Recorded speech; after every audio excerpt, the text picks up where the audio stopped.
Hello and welcome to Chapter 7, Basic Nursing Skills Lecture.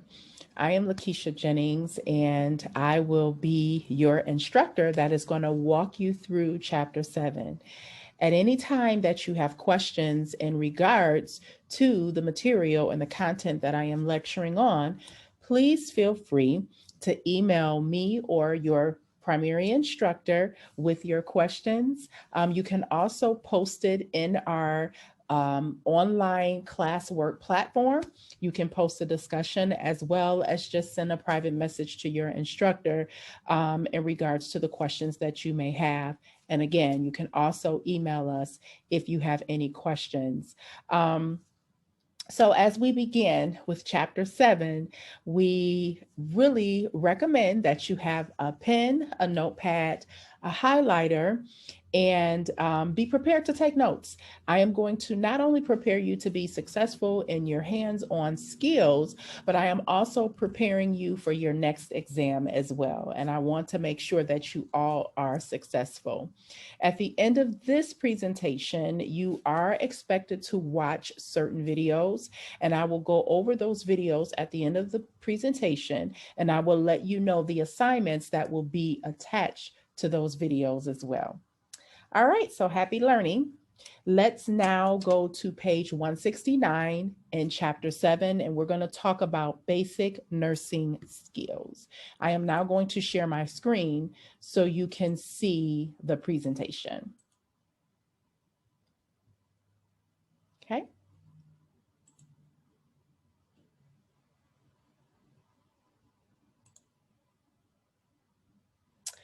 All right, here we go. So, basic nursing skills, chapter 7. As we begin discussing chapter 7, your book says on page 169 that moving always requires an adjustment. But as a person ages, it can be even harder. This is especially true if illness, disability, and mobility problems are present. And so, nursing assistants play an important role in helping residents make a successful transition to long term care facilities. And so, what does that mean? That simply means that the admission process is when your resident is admitted to the facility. This is their first time that they are coming to reside in the facility in which you work. And so we call that the admission. Okay. And so when residents are being admitted to these facilities, you got to think about it for a second. They are moving from a place that they were familiar with to a place that they are unfamiliar with. And because of that unfamiliar place, they may have fear, uncertainty, they may even be angry. Think about it. They've lost their health, possibly, their mobility, their independence, their friends, their pets, plants, all of these things have a special connection, a special bond that your residents may have with some of these items. And so when they're leaving those things and going into a new place, yes, we're going to have some type of fear. And also, too, you'll notice that there may be behavior changes when it comes to that. Okay. So admission is often the first time, and I'm writing your book, that your residents will meet you and you will meet your new residents.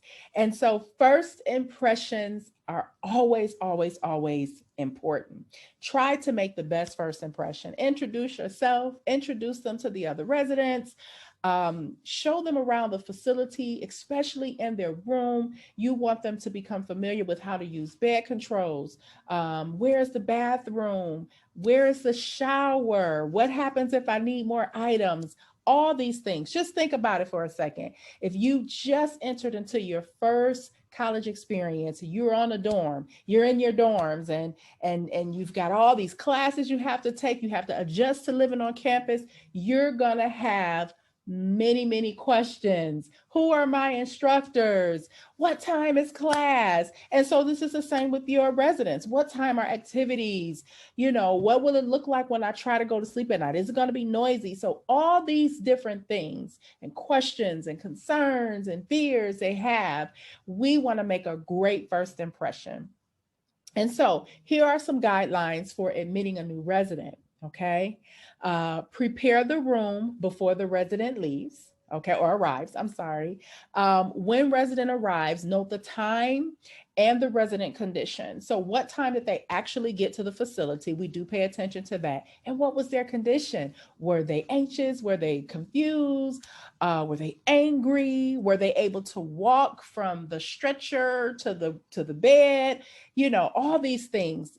Your nurse is going to be asking you these questions, and technically your nurse should be present with you when that resident arrives. Introduce yourself, give your title, your position, address them by their formal name until they tell you that this is going to be my preferred name that I would like for you to call me. So that's when we're learning all of this. Do not rush this process. Remember, it's a lot of uncertainty at this time. Make sure the new resident feels welcome. You're going to have some type of information about this resident before they even arrive. If you have good communication with your nurses, they're going to tell you, and your managers and supervisors, they're going to tell you, hey, you have a resident that's coming. This resident has this diagnosis. This is what to expect, because we are getting information from the places where they're coming from. Okay. And believe it or not, some of these residents come and take tours. Of course, we're not doing tours right now, but some residents come and take tours of the facility before they even come in. So they're a little bit familiar with the place, but also the staff is going to be familiar with the resident before they get there. Okay. And again, explain daily operations in the facility. Sometimes we may take a tour when they arrive, and just introduce them to everyone and really make them feel welcome. Always handle your resident items with respect. Honor their preferences when setting up the room. Sometimes they want to put up pictures. They have special blankets and quilts and items and things like that. We want to make sure we handle that with care and respect. Observe the resident for anything that is missed during the admission process. And you're going to go through this according to your facility's policy as it relates to the admission process. Let residents adapt to their new homes at their own pace. Don't force them. However, any signs of confusion and depression, that should be reported immediately to the nurse.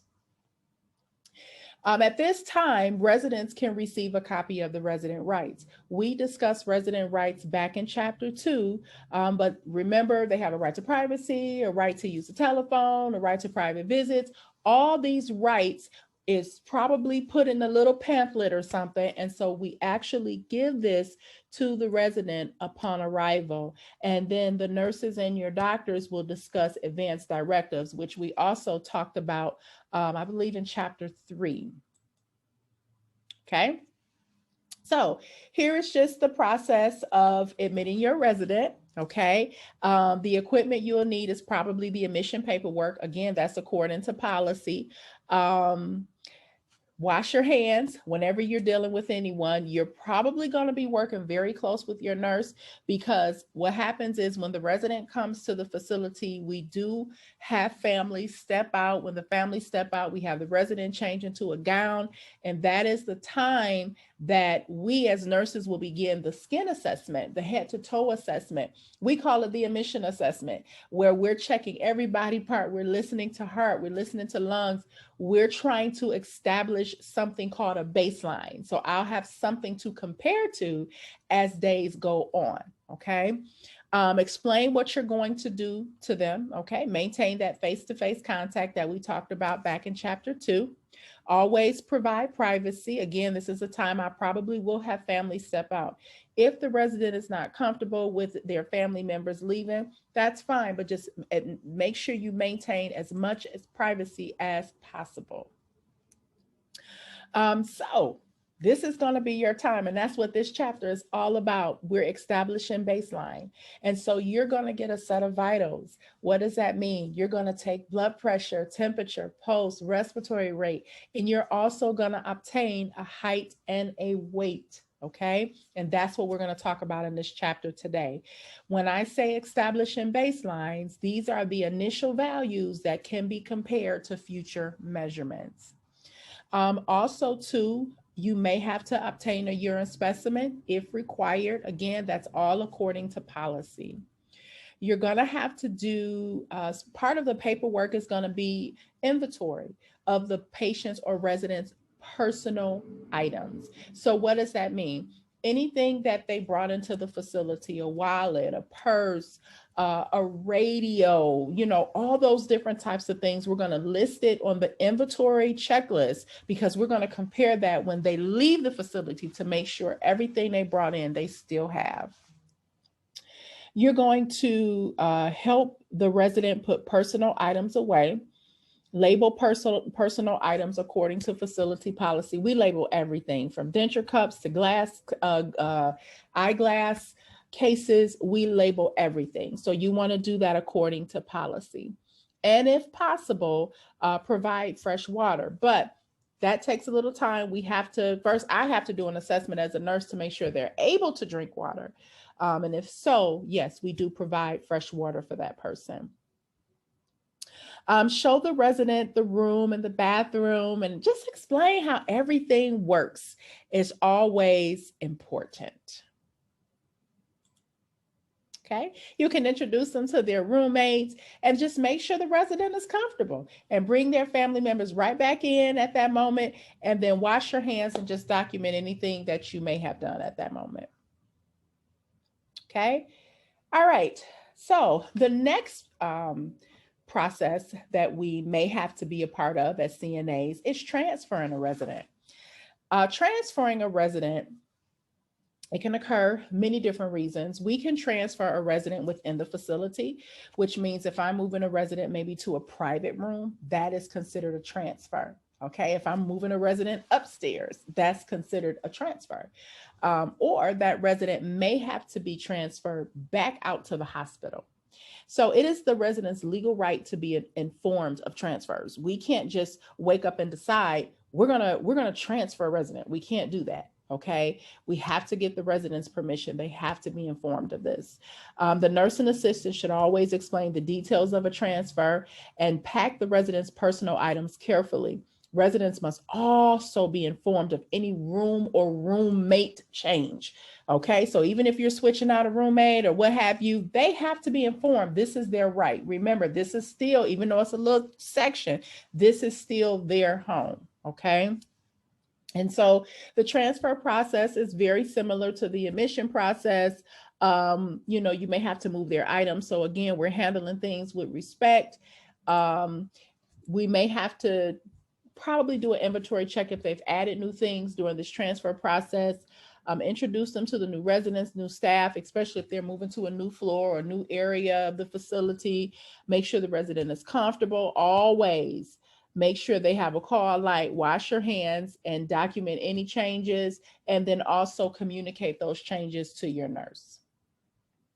Okay.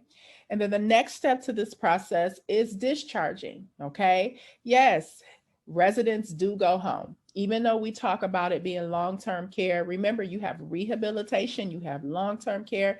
For those of you who are working in hospitals, that's acute care. So those residents may be there for maybe 3 days. So discharges can happen just like that. Okay. So this is the process. We admit you, we transfer you places, and we discharge you. Discharging is a good thing. Always remain positive about discharges, because this is the opportunity that now they get to go back home. This means that, hey, whatever problem you had when you came here has gotten better. So we want to remain positive throughout the discharge process.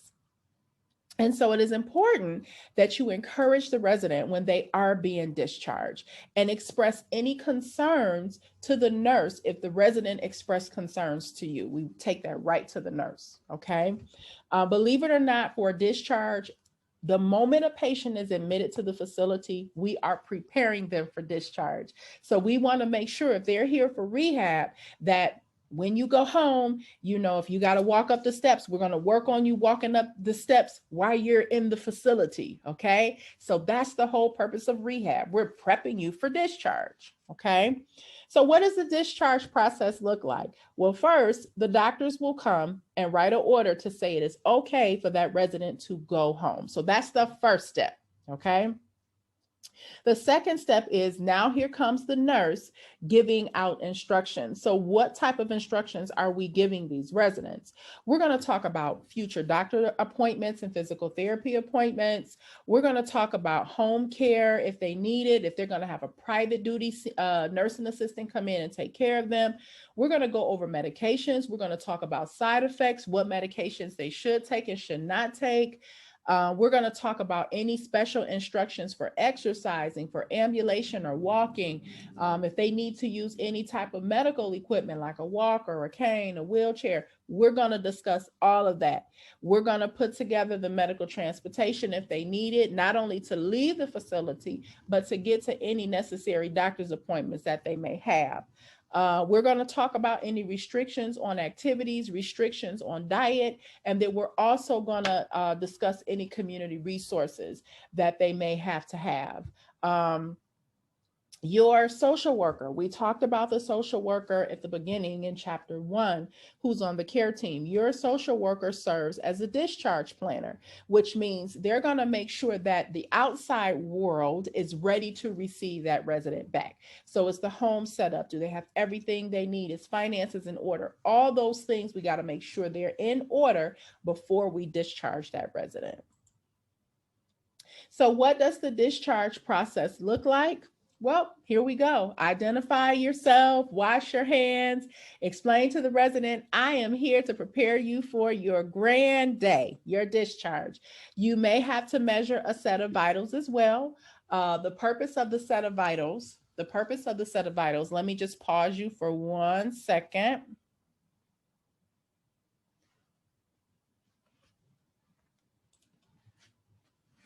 Give me 1 second here.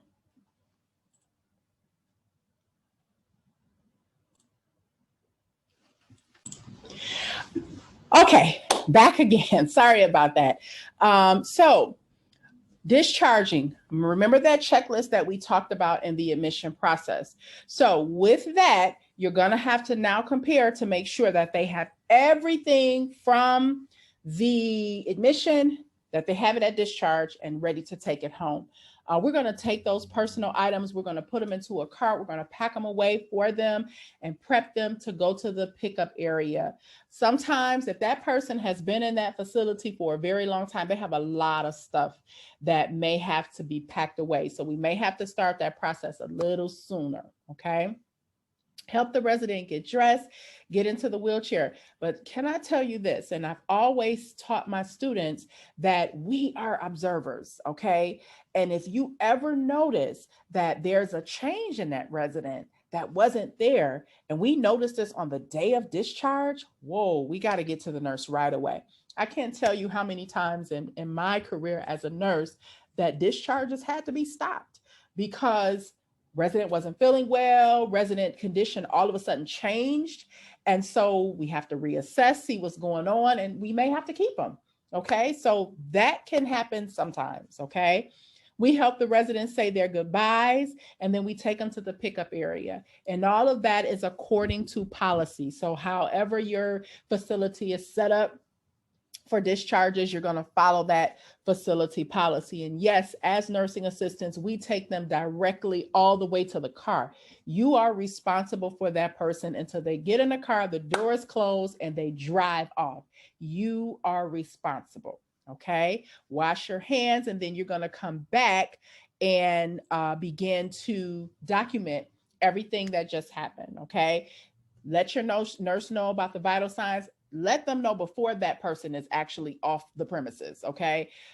Because if there's a big change in those vital signs, you want to make sure that we are aware as nurses before that person leaves. What time did they leave? What was the method of transport? Did they get into a car? Did they get into an ambulance, a bus, a cab, whatever? And let me tell you, we discharge people all kind of ways. Sometimes they go home via ambulance. Sometimes I've discharged people via a cab, a Uber, or whatever. Okay, it has happened. Who was with the person or with the resident at the time of discharge? Was it a cousin, a relative? And then what items did the resident take? So make sure you're looking at that inventory checklist. That's very important. Okay. All right. So again, if you have any questions in regards to the admission, the transfer, or the discharge process, please don't hesitate to send me an email, or you can post a chat in our live stream, and we can get those questions answered for you, or just simply write them down and we can talk about them in class. Okay. All right, let's get to the fun stuff. We're going to talk about vital signs. This is like the meat of nurse and assistant training, because people want to learn how to take vital signs. It sounds complicated, but it's really not. Once you learn how to do it, and how to train your ears to hear and your fingertips to feel, once you do that, you are going to be very successful. So let's look at vital signs. I'm on page 173. Nursing assistants monitor, document, and report residents' vital signs. Vital signs are important. They show how well the vital organs of the body, such as the heart and the lungs, are working. Okay, that is key. Your vital signs tells us a lot of what's going on internally. Okay. Now, measuring, here is what vital signs will consist of. We're going to measure body temperature. We are going to count the pulse rate. Okay. Actually, go ahead and highlight in your book counting the pulse rate, and you can write next to that state board skill, because that is a skill that you may be asked to perform on your state boards. There are a total of 22 skills. You're going to learn a total of 49 skills throughout the program, but out of the 49, 22 of those skills will be on your state exam. And I can tell you the first skill is always hand washing. Okay. So one of those skills is going to be counting the pulse rate. So make sure you highlight that. Also, counting the rate of respirations. Highlight that right next to it, state board skill, because you may be asked to perform that as well. Measuring a blood pressure, and also observing and reporting for pain. Okay. This is what we're going to talk about with vital signs. So watching for changes in vital signs is very important. Changes can indicate changes in the resident condition. So as nursing assistants, you got to be able to recognize the normal from the abnormal, okay? The normal from the abnormal. So that's when you have to put on that critical thinking and say, hey, that doesn't look good. That number doesn't look right. Let me report that to the nurse. That is so important, okay? So on the screen here, it says any of the following must be reported to the nurse. If that resident has a fever, we have to report that to the nurse. If the resident, you've counted their pulse rate or you've taken it with a machine, you notice it's going too fast or too slow, that has to be reported. Even with the breathing, if they're breathing too fast or they're breathing too slow, has to be reported. Okay. And also the resident's blood pressure. If there's changes and fluctuations in the blood pressure, we have to report that. If it's too high, we report it. If it's too low, we report it as well. And if the pain is worsening or unrelieved, that has to be reported. Why is pain a part of the vital signs? Because pain is considered a vital sign, okay? Changes in the body can manifest itself through pain. And so we have to be able to assess, but ask the question, are you in pain? Okay, where's your pain located? That's something that you definitely can ask and report back to the nurse. So there is a chart. I have it on my screen, but you have it also here on page 173. It's very important that you study this chart. Okay, you can rewrite this back onto some index cards. You can highlight it in your book. but definitely this has to be studied and remembered. Okay. And what I'm saying is you have to learn the ranges of things. And let me give you an example of when I say a range. So for example, when we take temperature, and we're getting ready to talk about this now, you notice that we have a route here, and that's oral. Okay. And the temperature range in Fahrenheit is 97.6 to 99.6. Now, I think that setting is a little bit high, because I usually tell people if somebody's body temperature is at 99 and we took it in the mouth, that may be a little hot. So we're going to report that to the nurse. But the range that they give you here is 97.6 to 99.6. So if I ask you a question, I says, okay, you have a resident whose temperature, oral temperature is 99.9. What would you do with that? You should be able to tell me, oh, I will report that. Okay. But if you tell me your resident's oral temperature was 98.2, would you report that to me, or would you just write it down on the vital signs flow sheet? I would hope you tell me that you're going to write it down on the flow sheet, because that is in the normal range. So that's what I mean when I say you have to memorize this. And yes, I will ask the question in class when we're taking each other temperatures and so on. Okay, is that a normal temp? Okay, we will hope nobody's in class with a high temp, because that would be another issue. Okay. And so also learning the pulse rate. Okay, we're going to talk about that in a moment. And blood pressure. We have to make sure we know those ranges, because you got to know what's normal and you have to know what's abnormal. Remember, as a nurse, I'm depending on my CNA to be able to tell me when things are going wrong. Okay, you spend the most amount of time with that person. All right, so it is important to protect residents' privacy even when taking vital signs. Nursing assistants must provide privacy while taking measurements and must not discuss residents' vital signs within earshot of others. So I tell people, if you don't have anything to do with that resident, you should not be talking to that person about the vital signs. That information needs to go right back to the nurse. Okay. All right. So here are some facts. Let's start with body temperature. Body temperature on page 174. Body temperature is normally very close to 98.6 Fahrenheit or 37.0 Celsius. Why do we have two units here? Well, because sometimes your thermometers can bounce back and forth. Sometimes you have thermometers that are in Fahrenheit. Sometimes you have thermometers that are in Celsius. Do you have to memorize both? You should. But let me tell you the easiest way that I remember Celsius. 37.0 is normal. Okay, that's Celsius. 37.0 is normal. Once I go above 37.0 and I'm at 37.2, that's considered a temp. That's how I memorize it. Okay. I don't know the numbers offhand, but I know if it's above 37.0, that definitely is a problem. Okay.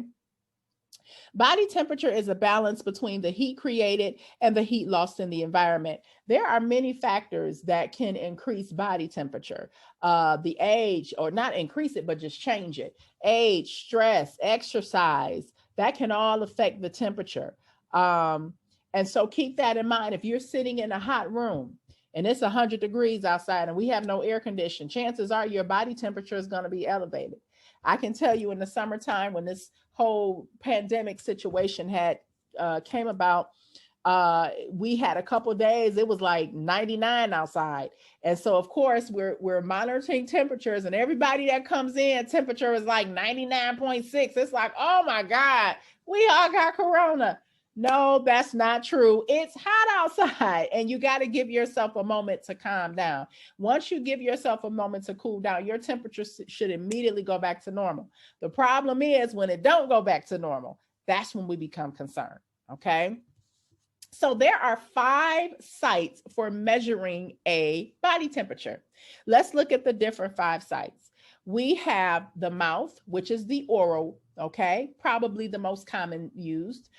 You have the rectal temperature. That's probably the most accurate. Okay, that's a test question. Rectal temperature is the most accurate. With the rectal temperature, it is inserted into the anus. You have the ear. That's another site or a route. We call that the tympanic temperature. You have under the armpit. That is a route or a site. We call that the axillary route. And then you have a forehead. That's what we see now, especially the no touch. That's your temporal artery temperature. Okay. Now, there are many different thermometers out there. Okay. We have digital thermometers. That's the ones that we use in class. Digitals are commonly used for oral, rectal, and armpit or axillary temperatures. You have your temporal artery thermometers. That's what we use when you come into class. That scans right across your forehead or one area in your forehead. You have your tympanic, which is your ear thermometers. Those are probably the fastest ones. Then you have your rectal thermometers. We can use digitals for those, but those are the most accurate way of taking a temperature, but it also can be the most dangerous, okay? Especially when you're inserting something into the rectal area. Axillary temperatures or armpit are considered to be the least accurate. Okay, you got a lot of situations going on up under the armpit. You got deodorant, a lot of stuff can block or alter the body temperature. So I can definitely see that as being the least accurate. Now, here are some points I need you to know about oral temperatures. Okay, oral temperatures cannot be taken, and that's in the mouth, on someone who is unconscious. What does that mean? Unconscious means they're not aware, they're not alert. So they're not going to hold a thermometer in their mouth. If that person has recently had any type of oral or face surgery or anything like that, we should not be inserting anything into their mouth. If they're younger than 5, chances are they're not going to hold it. I tried it with my daughter. She's 4. She's almost there. It's not working. Okay. If they're confused or disoriented, it's not going to work. You don't want to risk biting, breaking it off, aspirating it and all that. So we don't do that. If they're heavily sedated, if they're having seizures, no, you do not want to put anything in their mouth. If they're overcome by coughing, if they have, they're paralyzed, and we talked about that in our body systems chapter, from having a stroke, facial paralysis, I don't use a thermometer, oral thermometer. If they have any type of tubes, sores, anything coming out the mouth or the nose, I never use the mouth to take a temperature. What I do is I find a different route. Okay, I find a different route. Okay, so here's just some things we need to know about also taking a oral temperature. It's right here on the screen as well as on page 175.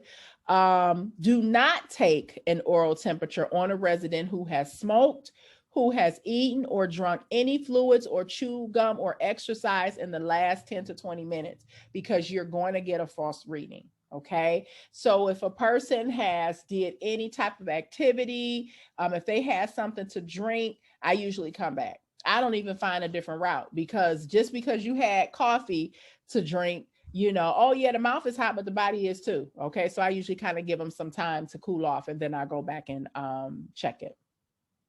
Okay, on page 174, you have different types of thermometers that are used here. The digital thermometer, you see figure 7.4. That's the one we use in class. Figure 7.5 is the electric thermometer. Figure 7.6 here is the tympanic. That's the one that go in the ear. Figure 7.7 is your temporal artery thermometer. That's the one that we scan right across the forehead. And then figure 7.8 is going to be your mercury-free thermometers. We used to have thermometers that had mercury in it, and the mercury would rise and all this stuff.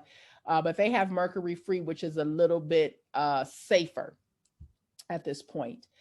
So your book kind of goes into how to take an oral temperature. We're definitely going to demonstrate this in class, but in your private study, please go ahead and read the steps on how to take a temperature, so you can be prepared for that. You see it on the screen here. This is what it looks like when we're taking an oral temperature. You can use a digital thermometer, an electric thermometer. Both of them will beep when it's done. The mercury-free thermometer usually takes the longest, takes about 5 to 10 minutes. And so at that point, we're going to be reading the thermometer, and I'll show you how to read those thermometers. Okay. Okay. I'm going to skip around here. So this is a thermometer worksheet. You should have this in your workbook as well.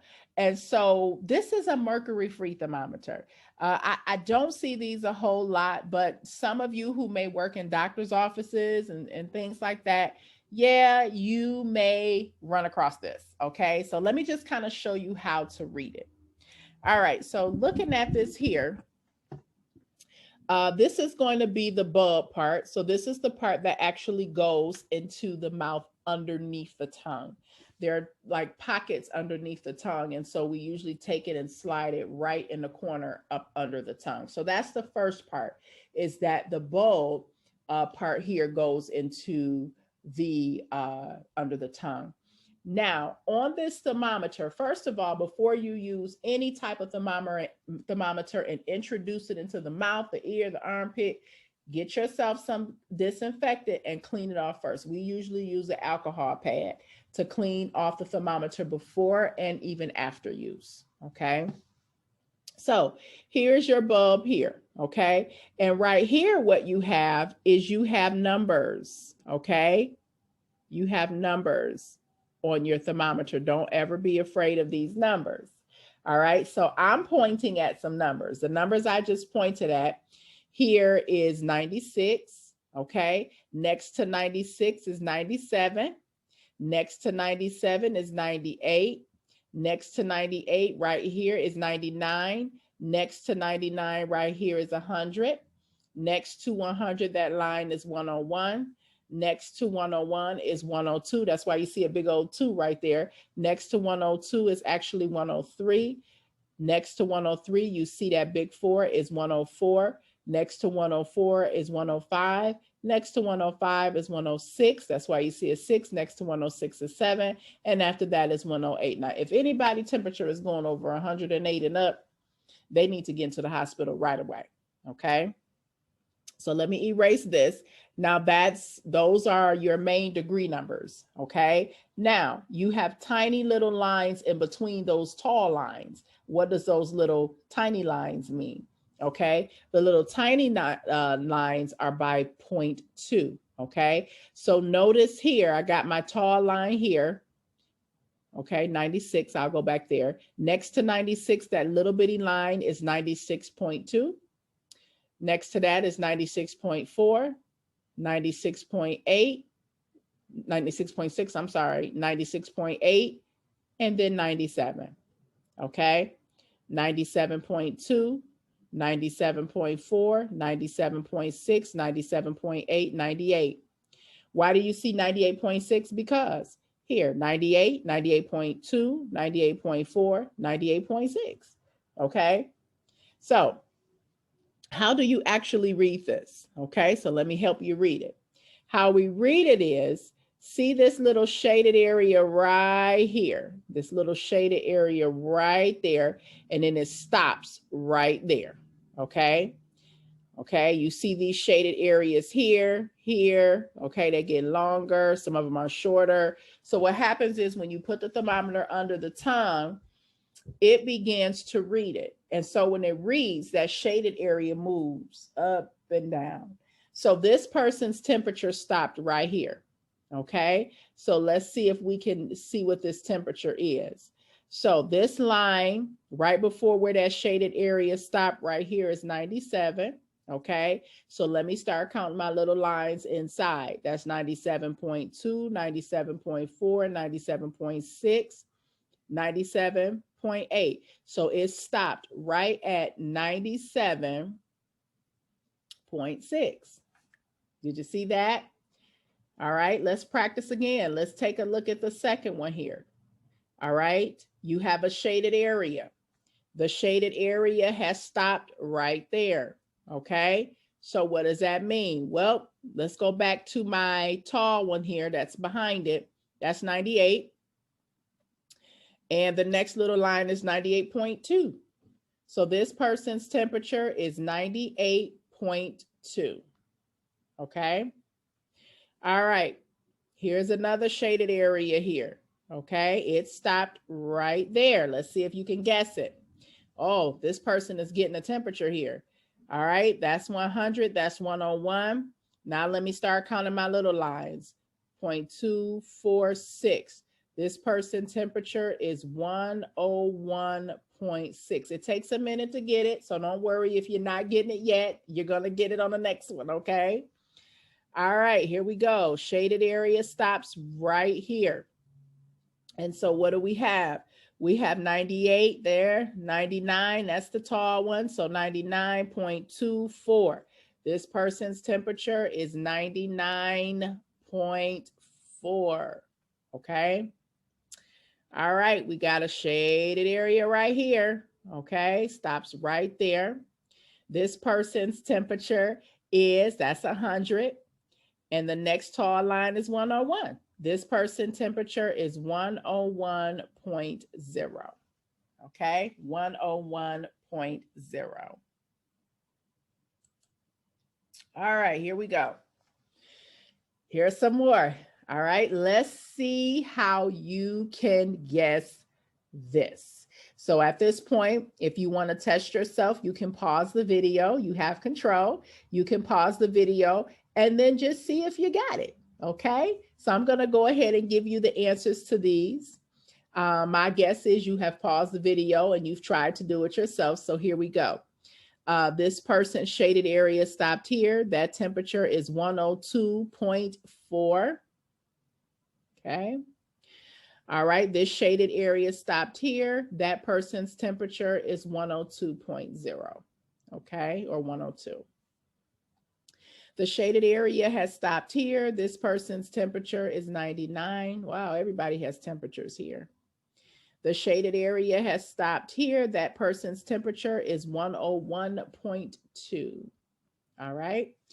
And this shaded area stopped right here. That person's temperature is 246, so 97.6. So if you got those all correct, you are doing a great job. Okay. And you should also have this worksheet as well in your workbook. Okay. All right, here are some points about taking a rectal temperature. Before you take a rectal temperature, you got to make sure you have a thermometer that say rectal use only, whether it's an electric thermometer or a digital thermometer or a mercury-free thermometer. It has to specify that it's for rectal use because rectal thermometers are short. They don't have that big pointy bulb like we do for the mouth and all that stuff. You don't want to perforate the colon. And so you got to be careful with that. Always explain what you're going to do. You got to provide privacy. We're going to have to use some type of lubrication and you have to wear gloves for this. As a matter of fact, I tell people probably for any of the routes, especially for oral route, I'm using gloves at this point because coming in contact with body fluids, you know, saliva, you have to remove, like the digital thermometers, we have to remove the sheath. And the electric ones just have a little probe that slides on there and you can pop it off. That's always good, but just to be on the safe side, whenever you come in contact with any type of body fluids, I recommend that you wear gloves. Okay. Again, follow your facility's policy on that. Okay. Whenever you're doing a rectal temperature, this person is going to be positioned in the Sims position. And again, I'm on page 177 for those of you that's following along with the book as well. And so with that, we're going to place them in the Sims position, put your gloves on, and you want to go ahead and expose that area. Okay. Again, we can use digital thermometer, electric, and mercury-free. This stuff has to be in the care plan. Got to be careful when doing this, okay? We don't just go around taking rectal temps. That's usually not the route of choice. If it's a kid, that's different. We'd probably do it a lot with kids, but not with your elder adults here. There is a certain amount of inches that you're only allowed to go. You have to really, really be careful with the rectal, okay? So during your free time in your studies, please go ahead and read the steps on how to perform a rectal temperature. The next part here just talks about measuring and recording a tympanic temperature. Tympanic is going to go into the ear, Okay.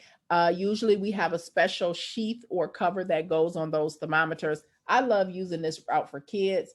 I can tell kids, hey, say hello, talk on the telephone. That's what it kind of looks like. And then that helps the little crying kid kind of calm down. They think they're talking on the telephone. Okay. And it's very quick and it's pretty accurate too. Okay. Again, put on your gloves for whatever route that you choose. And then this one here is measuring the auxiliary temperature. We can use a digital, electric, and a mercury-free. Let me go back to tympanic. Tympanic has a special, if I didn't say it, it has a special thermometer. You cannot go inserting a digital, electric, or mercury-free thermometer in the ears, okay? This is how you take an auxiliary temp. It's in the armpit. Again, if you're going to take this type of temperature, the top part has to be exposed. Okay. We can't take it up under the clothes. I mean, it's not going to be accurate. Okay. So you definitely want to make sure that you expose the entire area when taking that temperature. Okay. All right. So if you have any questions on how to take a temperature, you have the content here in the book, as well as you can post a question to me and I will get those questions answered for you. And we will also be prepared to take temperatures in class as well. All right, let's move on to taking a pulse. This is the fun part. Remember, this is a state board skill, so we have to really be familiar with this. I have posted a video on how to take a pulse as well. So the pulse on page 180 is the number of heartbeats per minute. The beat that is felt at certain pulse points in the body represents the wave of blood that's moving as a result of the heart pumping. The most common site for checking the pulse is on the inside of the wrist. We like to call that the radial pulse. So the radial pulse is usually lined up with the thumb. When you take your pulse, and you can try this now, I take either the first 2 or 3 fingers and I place it right up under the thumb. And what you're going to do is press down, and don't be afraid to press hard. Some people got some deep arteries and it's very hard to feel those heartbeats. Okay. So you definitely want to press down and just hold it. Okay. Just hold it, hold it, hold it, and press down. And what you're going to begin to start feeling is thumps. You're going to feel those pulsations on your fingertips. Okay. So you got to make sure your fingertips are nice and warm and you can actually feel. Okay. Leave it there. Give it a moment. You know, some people press down. I can't feel it, you know. So got to make sure that you are pressing down. Don't be afraid. Yes, I have left indents in people's arms, wrists, but why? Because you got to make sure you get an accurate reading. Some people pulse is very faint, you know, can't feel it. Some people hands, wrist is cold and all type of issues going on. So you got to make sure you're able to feel this. Okay. So that's one way. Now your book here on page 180 has multiple sites. So these are other areas you can take a pulse, but the radial pulse is the one. Okay. That's the one location that we use. And so here we go. The temporal pulse right up here. Okay. Anybody ever suffer from a migraine headache or tension? You can feel that pulsating pop, pop, pop right there. Those are arteries. All right. The carotid, which is right up under your chin, Adam's apple ear area here. We don't just go around feeling the carotids. That is used for if a person passes out in front of you. We learned this in CPR, check that carotid pulse. That's the only time we checking that, okay? That's a strong pulse. You got to remember that artery right here leads up into the brain.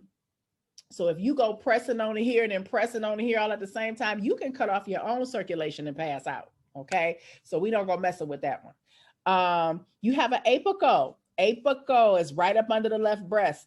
In order to hear, we don't go feeling that one. In order to hear that one, we're going to use a stethoscope. And that's what your doctors use when you go have a checkup. They get the stethoscope, they put it up under the left breast. They're listening for your heart. That's the only pulse that you're actually going to listen for. Okay. You have your brachial. Your brachial is right inside of your elbow. Okay. It's kind of like right above the elbow, and it's really kind of lined up here with your pinky area, right? It's hard to see with this, but right inside of the crease there. Okay. Now here's a little tip with the brachial pulse. The brachial pulse is what we use to listen for a blood pressure. So if you didn't know that, now you know. You got to place that stethoscope right on top of that brachial artery if you want to hear blood pressure. Again, we're going to train you to do that. The book also talks about the femoral pulse. The femoral pulse is actually in the growing area. Yes, there are arteries there. If you want to go all the way back to chapter 4 and take a look at the circulatory system, you're going to see all those red arteries going through. And so that's what we're talking about. Where the artery meets close to the skin, that's a pulse site. Okay. You also have the popliteal pulse that's right behind the knee. And you have the pedal pulse, which is right on top of the foot. Okay. So all these places we can take a pulse. It's amazing. Okay. Now we don't go just filling all the pulses. And sometimes in class we do, not certain ones, but the purpose of that, it helps too as nurses, because when I'm doing an assessment, I feel every single pulse. I got to make sure your arteries is working. Okay. So this is part of my assessment as a nurse. All right, so let's look at some points to remember about a pulse that I need you to know. First of all, we got some observations here when we are taking a pulse. I need to know what is the beats per minute. Okay, so when you are feeling here and you feel those pulsations against your fingertips, what you need to start doing is counting those pulses against your fingertips. Okay, and so we got a nice little rhythm going. Okay, some people rhythm is fast, some people rhythm is slow, some people rhythm is irregular. Okay, so I need to know what is the beats per minute. So we call that the rate. What is the rate? So let's talk about what's a normal rate. A normal rate for an adult heart rate, it should go between 60 and 100 beats per minute. Okay, that's a normal rate. Now, that doesn't mean that it's going to always be 62, 100, but that's your normal range. So again, if anything is outside of that range, you should be getting to your nurse. Okay, if you got somebody's heart that's beating at 52 beats per minute, that's slow. Okay, that's a very slow heart rate. So you want to make sure you get back to your nurse to let them know. I'm going to give you a medical term for slow heart rate. Slow heart rate in medical term, we call it bradycardia. Okay, bradycardia. Just put that in the back of your mind. Bradycardia. Now, if it's over 100, so we got a pulse rate that's 102, 110, and people that drink Red Bulls, Mountain Dew, and all that type of stuff, your heart rate is going to shoot past 100. Okay, when that happens, we call it tachycardia. Tachy means fast. Okay, tachycardia. And so, what do we do at that point? Got to notify the nurse. Okay, that's why it's important for you to know. What's the normal range? What's the normal range? Okay. Now, the next part here talks about the normal range for kids and newborns. We're not going to get into that. I tell people you memorize that part when you're working in pediatrics and stuff like that. Okay. Now, pulse rate, rhythm, all of that can be affected. What can affect the heart rate? Well, exercise, fear, all that. When you scare somebody's scared, oh my God, emotions, all that stuff is going to cause the heart to beat pretty fast. Okay. Anxiety, heat, medications, pain, drugs, all that type of stuff can definitely make the heart rate go up, up, up. Okay. Also fever, dehydration, heart failure, that affects the heart rate as well. Now, what makes a heart rate very slow? Sometimes infection, but sometimes infection can make it go up, or certain heart diseases will definitely make the heart rate go low. Okay. So you're going to count this heart rate. There's a video attached to this. How am I counting this heart rate? First of all, you need to get a watch with a second hand on it. That was part of our orientation. Okay. You know what you need. When you have a watch with a second hand, now you have your watch and you're going to begin counting. Okay. You're going to count what you feel. Okay. When you are counting, please keep in mind that you are counting for 1 full minute. Okay. A full minute when you are taking this pulse, a full minute. So you have a stopwatch. Let's say that little hand gets to the 12. When it go all the way back around to the 12, that's a minute. Okay, that's a minute. So I got to make sure you understand that 1 full minute. Now, don't be discouraged if you are counting a pulse and you don't get it the first time. Okay, or you get it the first time because I'm the one that's controlling the clock. Okay, it takes practice. Okay, you can begin practicing this at home. Just go start feeling people's pulses. Okay, and see if you can feel those pulsations. All right. All right. Any questions on that? Again, post it to your live stream, or you can send me an email or bring your notes to class and your questions to class, and I'll be happy to answer that for you. Let's look at respirations. Your book says on page 180 that respiration is the process of inhaling air into the lungs, or inspiration, which is exhaling out of. Now, what we learned back in chapter 4 is when we breathe in, okay, when we breathe in, we are taking in oxygen, okay? We're getting oxygen all throughout the body, okay? When we are breathing out, we are releasing carbon dioxide, or we're releasing waste, okay? Now, what happens is when we have an inspiration plus an expiration, together equals a respiration. And that's what you're counting. You're counting respirations, okay? And so when you count respirations, what we're doing is we're watching the chest rise when we inhale and fall when we exhale, okay? So in, out, that's one respiration, okay? And that's how we count that. So a normal breathing respiratory rate for an adult, here's a range I need you to know, is 12 to 20 breaths per minute. 12 to 20 breaths per minute, okay? Again, you have to count this for a full minute. We can't count it for 15 seconds and multiply by 4. We can't do that, okay? Especially for your state exam. You got to count for a full minute, because some people breathing can be irregular, like a pulse can be irregular. And so when that happens, you got to make sure that you're counting for a full minute, because we got to get an accurate reading, okay? Or accurate count. Do the counting immediately after you take a pulse. A good time that I do my counting for respiratory rate is when I'm taking a temperature, because that's the only time our resident is like focused with that thermometer in their mouth. So that's my time to really take a respiratory rate. Never let the resident know, okay, I'm going to count your respiratory rate, because what do you think they're going to do? They're going to start altering their pattern. Okay, they're going to start altering their pattern, their breathing pattern. So definitely, you don't want to let them know that.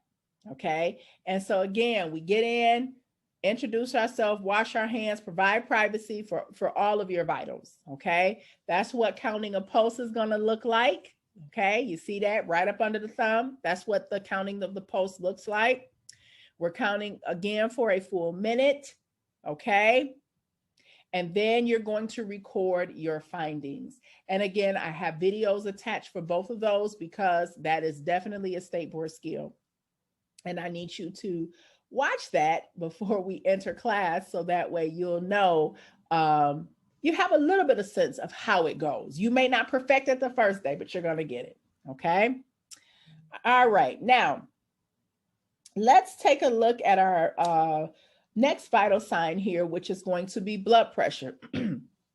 Blood pressure on page 181 says is an important indicator of health. The measurement shows how well the heart is working, okay? Blood pressure is measured in millimeters of mercury. That's what that looks like. And it is also recorded as a fraction, okay? So when you see somebody say, okay, your blood pressure is 120/80, okay? Then here we go. 120/80, okay?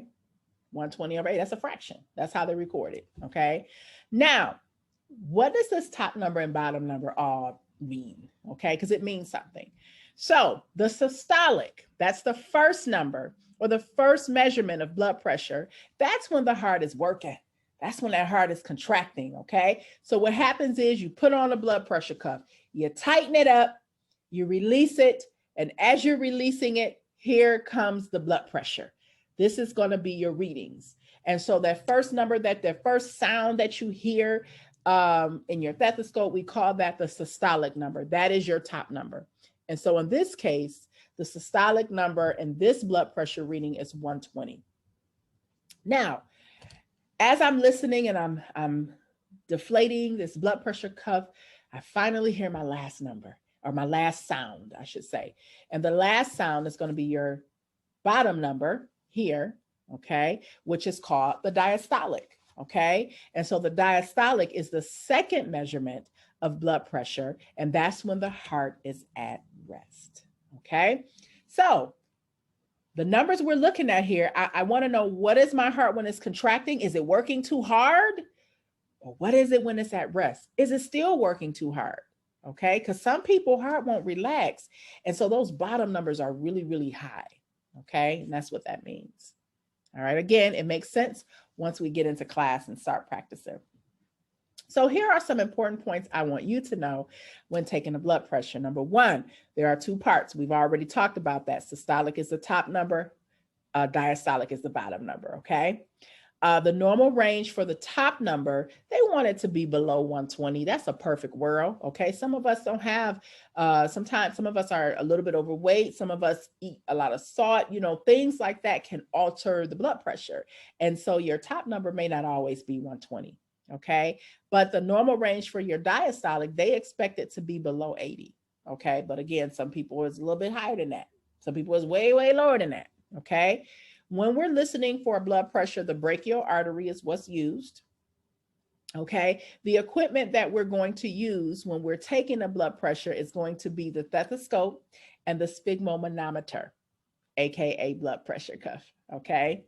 And then also we have digital blood pressure cuffs available as well. And you're gonna have to be trained to use it. So when we go on site for clinicals, we're definitely going to use a digital one.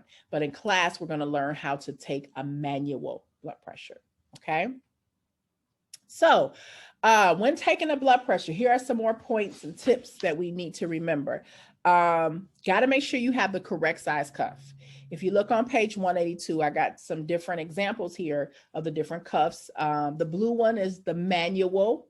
In figure 7-8, that's the manual blood pressure cuff.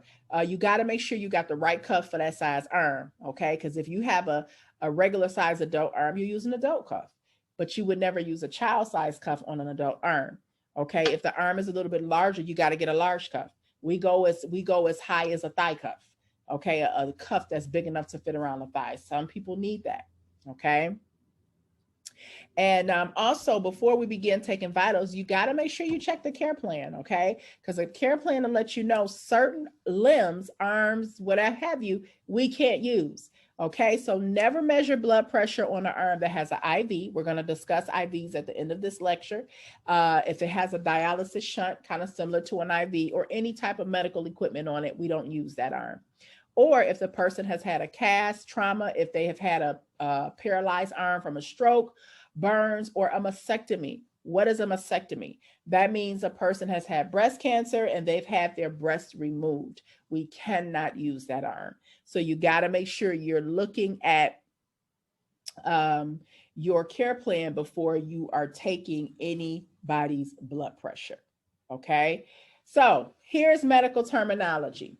We learned in chapter 4 that hypertension is an elevated blood pressure. Make sure you know that word. I want you to jot that down. Hypertension. Anything that's hyper is, you got it, it's elevated, okay?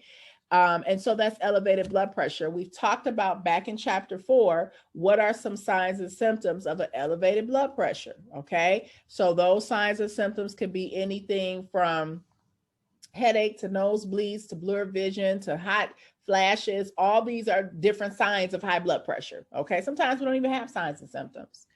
The next one is hypotension, okay?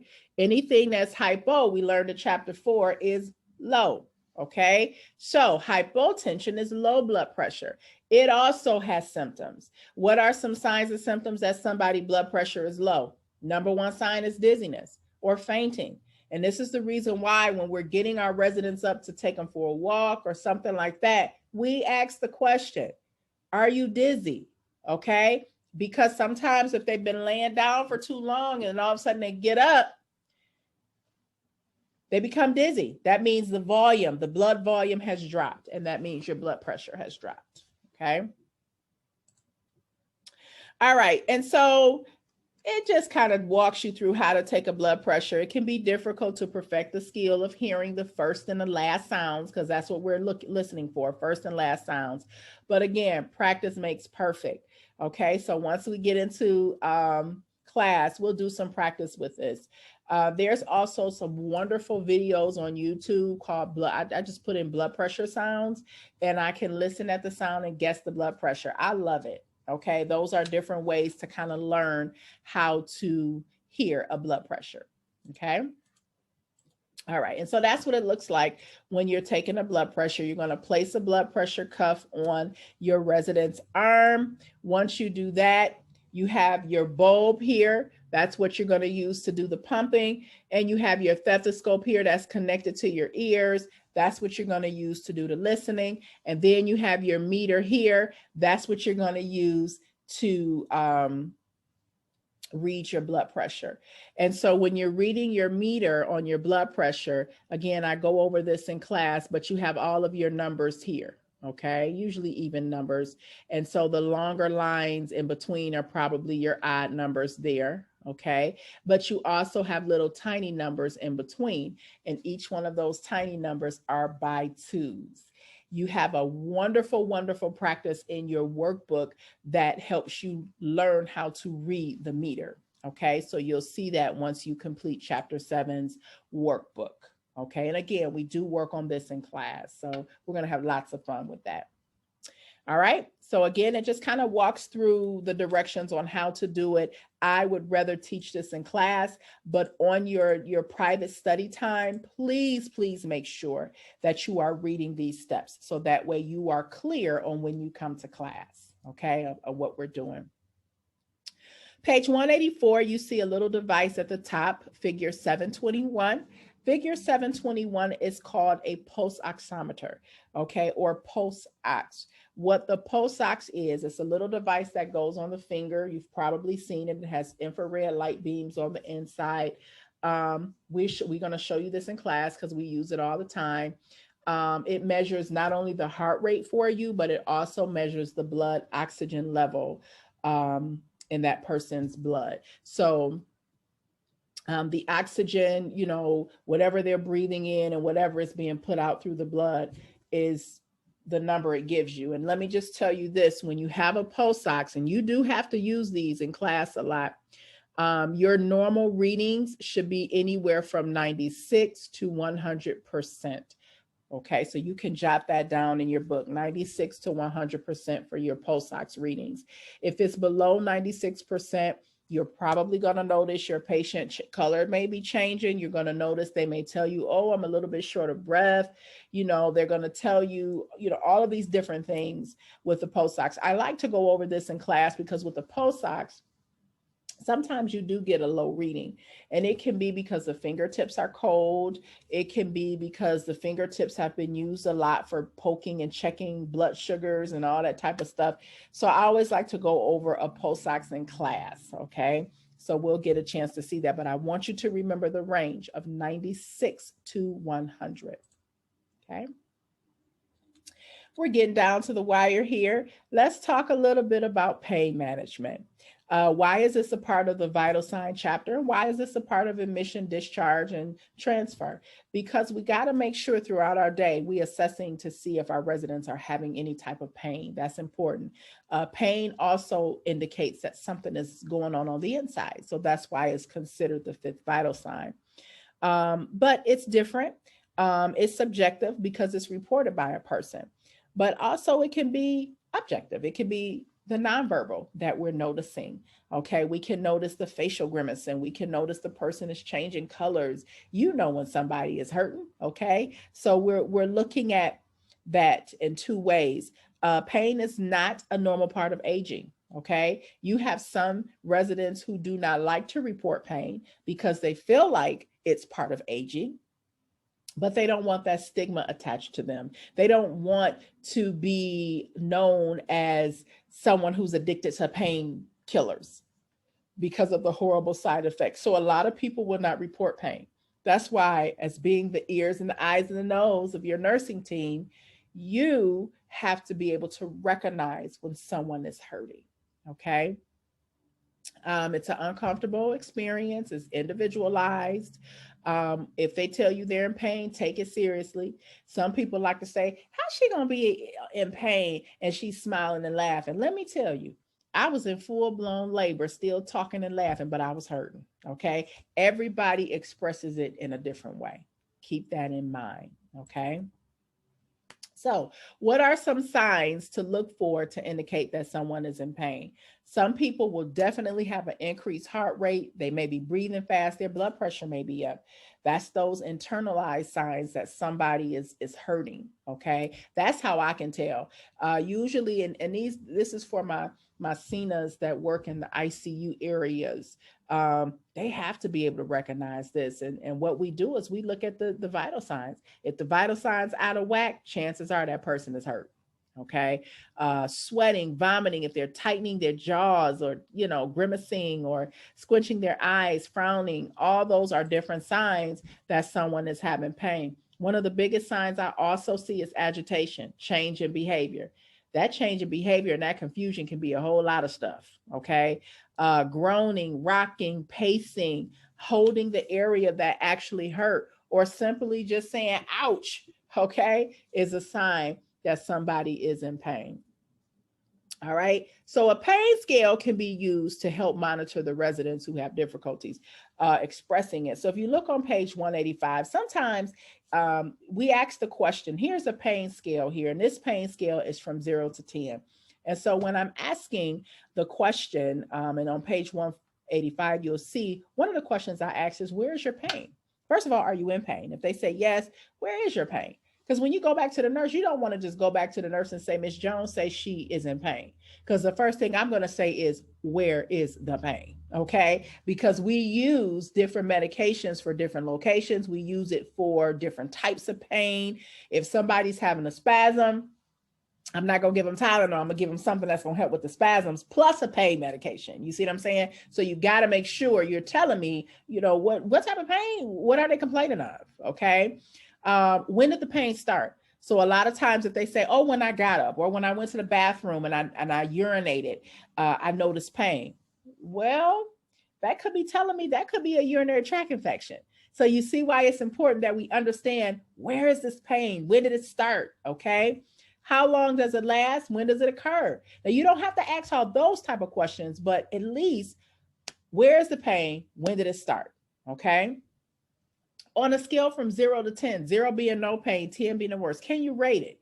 Well, I can tell you right now, I got a high tolerance. So I can't tell you a number, but you may can look at my face, okay? And you can look at these faces here, and that kind of tells you if they're in pain. The only thing I don't like about this, if somebody who's smiling and, oh, they're not in pain, that's a 0.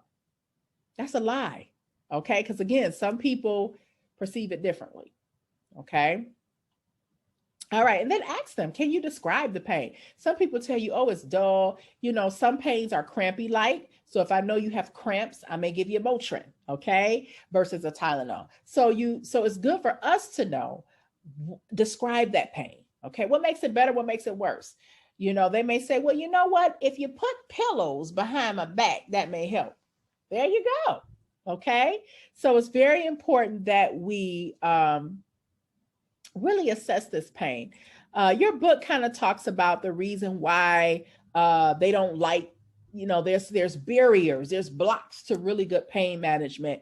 People really do fear of addiction. They really don't want to be addicted to the stuff. Do I know people who got addicted to pain medication, but really did have pain issues? Absolutely. But once they get to the addiction part, now we got to deal with the psychological aspect of it. So a lot of times people don't want to take pain medications because of that reason. A lot of times they don't want to tell us that they're in pain because they feel like as caregivers, we're too busy. Okay. Oh my God, if I call them in here, she's going to be upset with me. Okay. So that's why in the beginning of the program, I presented to you the 6 P's of rounding, if you remember that.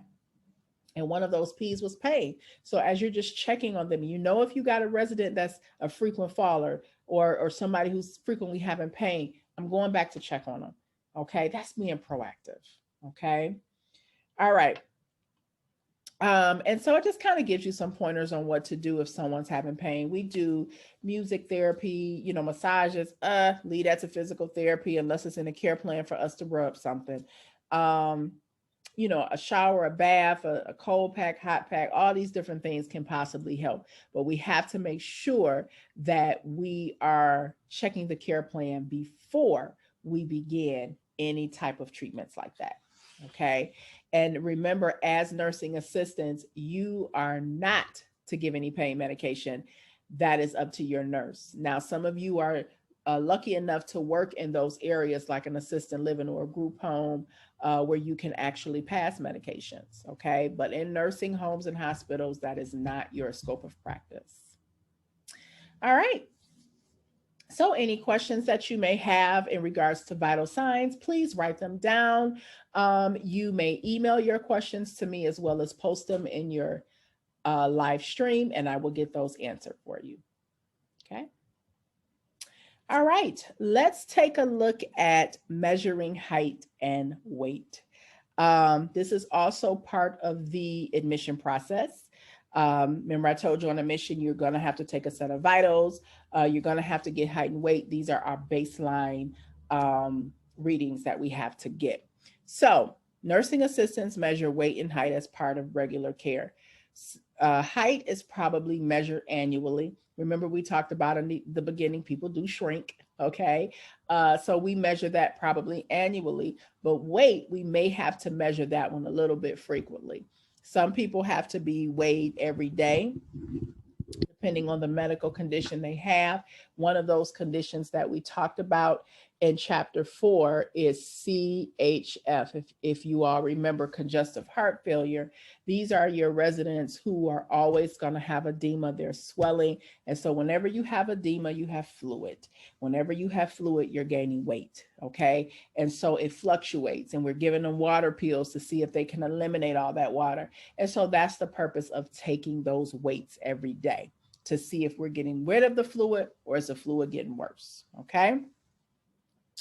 Now, there are a couple of things that we can do to measure height and also the weight. Okay. And so your book here, your book doesn't do a good job with it. I'm just going to give you an example of a problem that you may run into. And I may have put some on your exam. I don't know if I don't know if it's on your quizzes, but whenever you're measuring any type of weight, we said 16 ounces can equal a pound, but also the units of measurements that we use is a kilogram, okay? Because people, when we're weighing people and you step on a scale, we can even weigh you in kilograms or we can weigh you in pounds. Why the difference? Some medications are based on kilograms, okay? For anybody who ever worked with kids, as a nurse, we have to measure per kilogram, per milligram. Like, we have to measure this stuff out. So that's why it's important. Some of your scales only comes in measures in kilogram. Okay. So sometimes we have to learn how to convert back and forth. Okay. So 1 kilogram, I want you to just remember this: 1 kilogram equals 2.2 pounds. Okay. So why is this important? Because you may have to convert back and forth between. Okay. And so what I'm probably going to do for you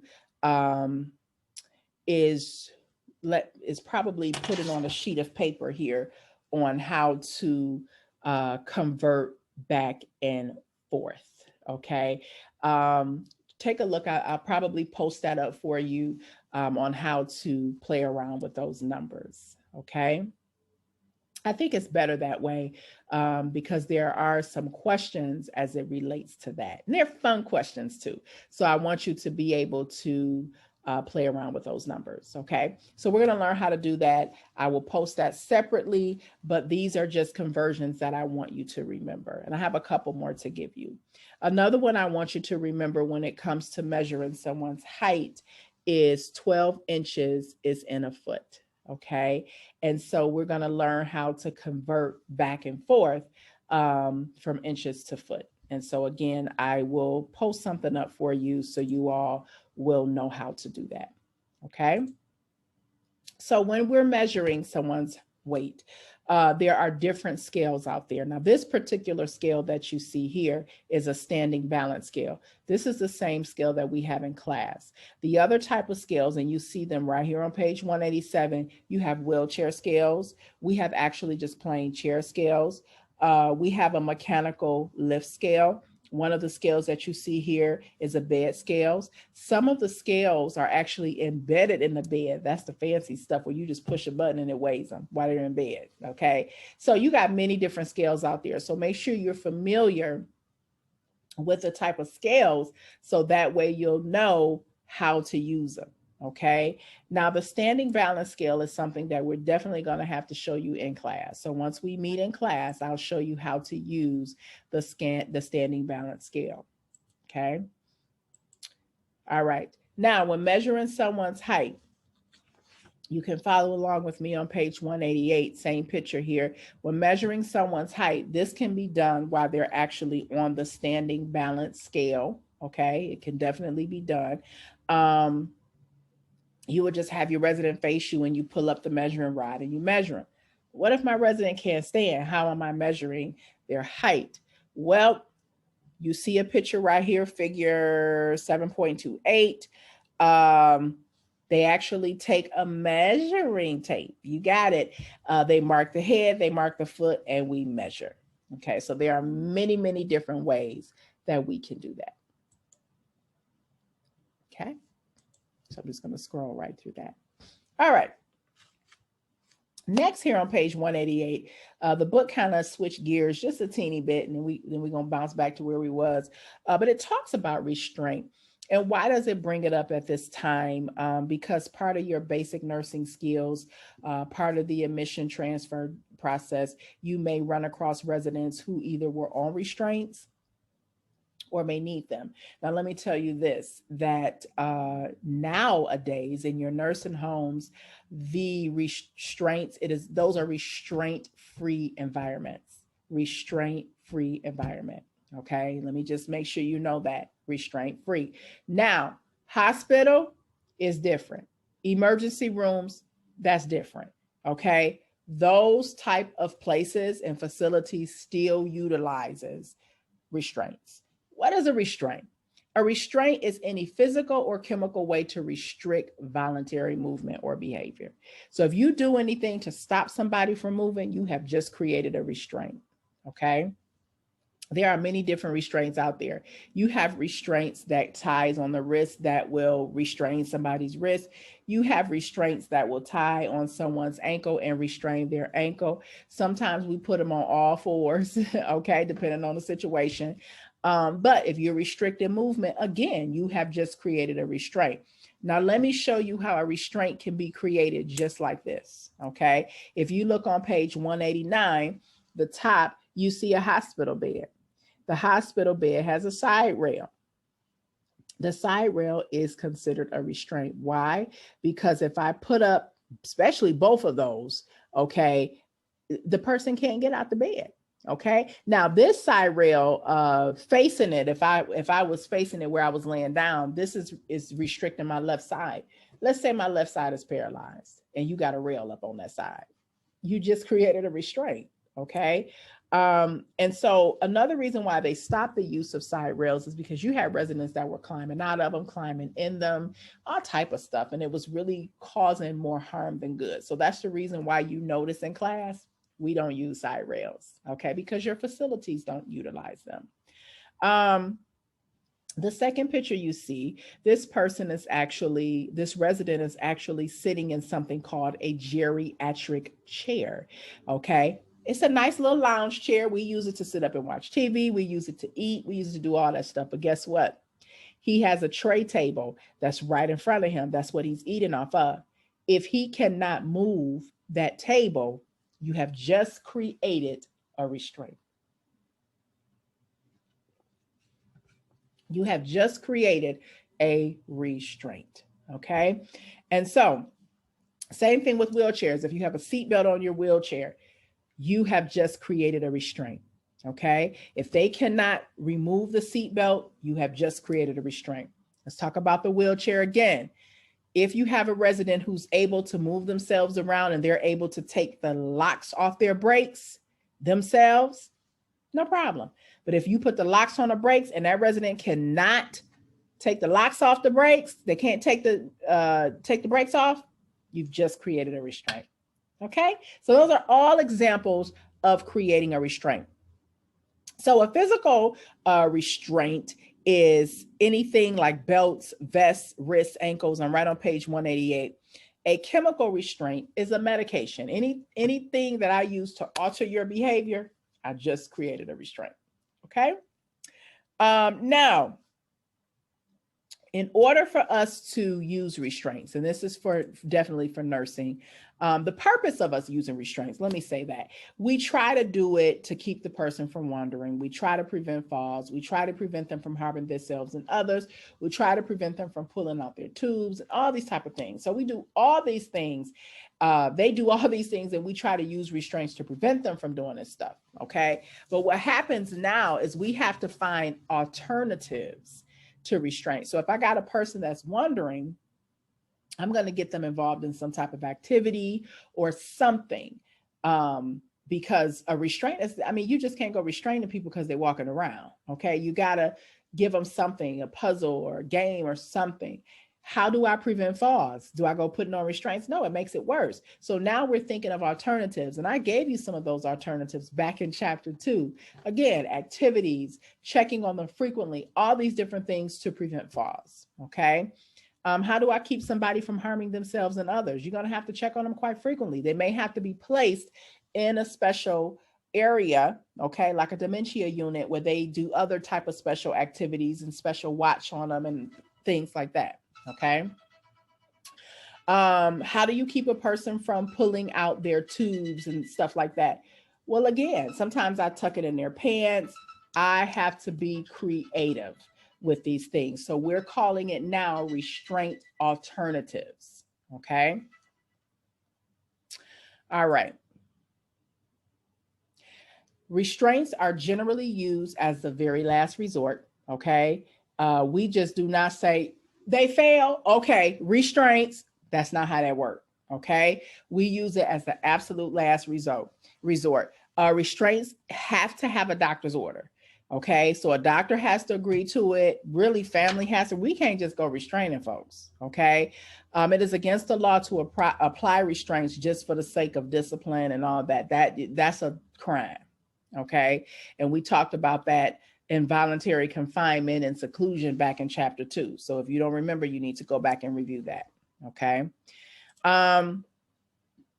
Now, when we use restraints, there are problems that come from this. And this is the reason why it's an absolute last resort. Okay. Now I can tell you, for any of you who are working in ICUs, for any of you who work in places, you know, ERs and stuff like that.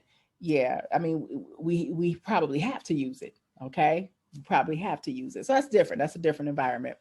But restraints can cause, especially for prolonged use, it can cause pressure ulcers, pneumonia, suffocation. It can cause stress on the heart.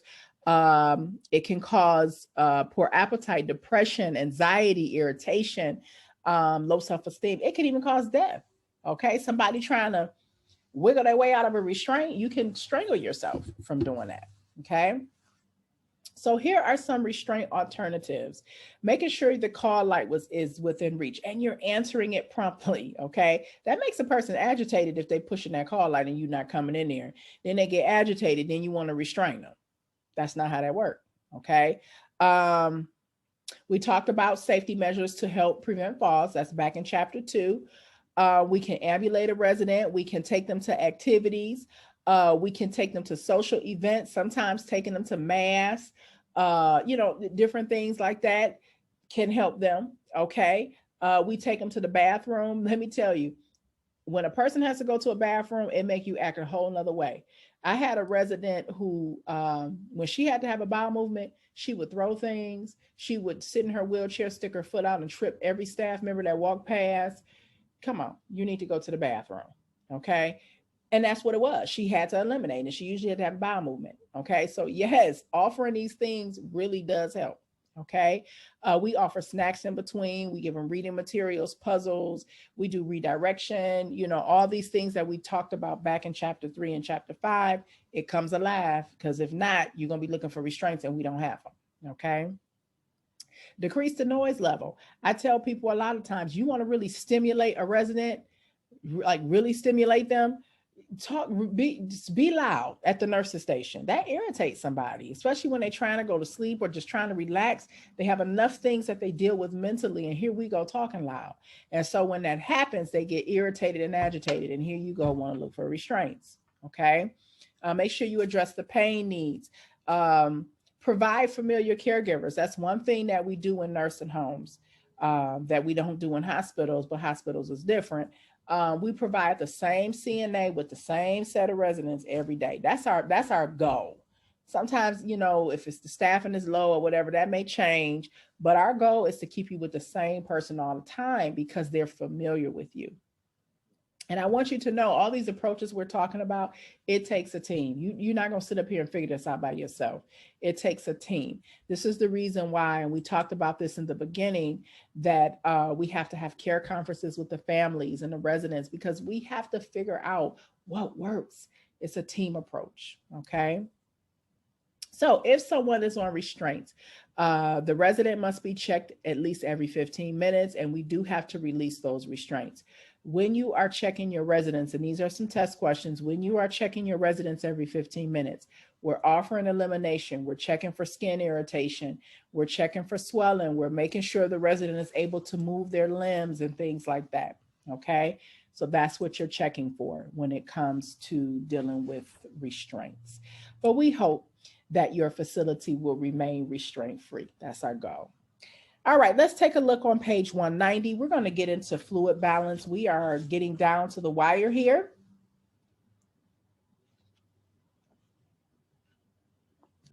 So part 5 here talks about defining fluid balance and explaining intake and output. Okay.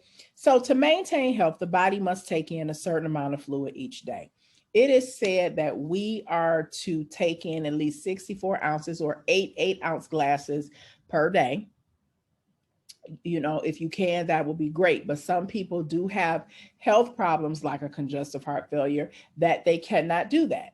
Okay. So when anybody is taking in food or consuming food, and we're talking about things that can be measured. So we're talking about the semi-liquid foods like gelatin, soup, ice cream, pudding, yogurt. That is called intake or input. Okay, but we call it intake. Now, when a person, whatever you take in, okay, it's got to come out. Whether it comes out in the form of urine, or whether it comes out in the form of stool, whether it comes out in the form of vomitus, it's got to come out. Okay, we call that output. Okay, and that's on page 191. Output includes urine, feces, including diarrhea, and vomitus as well. Okay.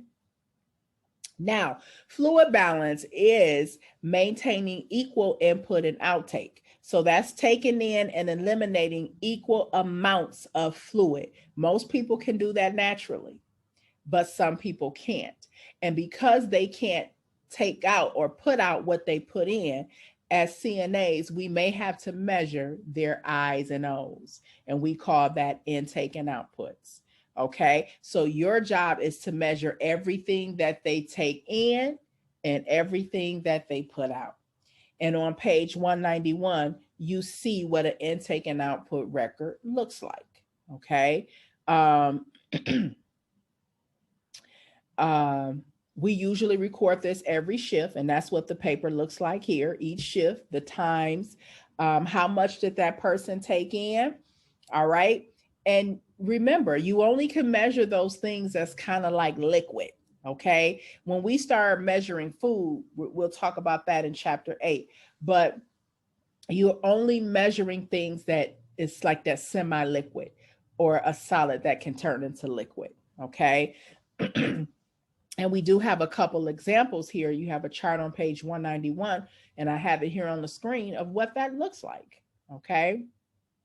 And so per shift, when you're measuring, all right, let's say, for example, your resident had 3 full cups of juice, okay? Well, we just said that a cup equals 8 ounces, right? So here is 8 ounces right here, all right? And so if that person had 3 8-ounce cups, then they've had a total of, well, what's 8 times 3? 24 ounces, okay? But here is the deal when it comes to measuring, all right? Milliliters, and this is what your book says, are units of measurements in the metric system. 1 milliliter is equal to 1,000 liters, and we're not going to get into that. Ounces can be converted into milliliters. And that's what we have to do, because when we're recording this, if you notice on the intake and output record on page 191, we like to measure in milliliters or cc's, okay? What's the difference? Right here on the screen, 1 milliliter or ml is a unit of measure that is equal to 1 cc or cubic centimeter. So 1 ml equals 1 cc. Good enough? 4 mLs equals 4 cc's. It's the same, okay? And so when we are recording the person's intake and output, we are doing all of that in cc's or mLs. That's the way they want you to record it, okay? So let's go back to my resident who just had 3 full cups of juice, okay? This person had 3 full cups of juice right there. So that's 240 plus 240 plus 240 mLs. And you add all that up, okay? Or I'm just going to simply take my 240, okay, times 3. That person had a total of, what was my number there? 720 mLs or cc's. Okay, that's how you record that. So let's see if we can do a little bit more of this math. Okay, now this math I can do with you. This is probably one of the problems you're going to get on your next exam. So I'm going to put a couple of these on your I'm going to put a couple of these on the assignment I'm going to upload for you, as well as the height, the weight, and that's it. Okay, so here we go. Let's look at number 2. Okay, now let's say you didn't memorize this little chart I just showed you, right? Can you keep in mind a conversion that I want you to keep in mind? Here we go. 1 ounce, okay, is equal to 30 cc's or mLs. It's all the same, okay? 1 ounce, 30 cc's. So this is how we're going to do this. Let's look at number 2. Your resident or client drinks 4 ounces of milk and eats 4 ounces of ice cream. Ice cream can be measured because it turns into liquid, okay? So altogether, they had 8 ounces, okay? So I'm gonna take that 8 ounce, like I said, 1 ounce equals 30 cc's. I'm gonna take that 8 ounce and I'm gonna multiply it by 30 because we're converting, okay? So you take your 8 and you multiply it by 30. This person has had a total of 240 mLs, okay? 240 mLs. Not bad. Let's take a look at another one, okay? Let's add up all these ounces. So before you can convert to cc's, you got to add up all these ounces first, okay? So here we go. Let's look at number 4.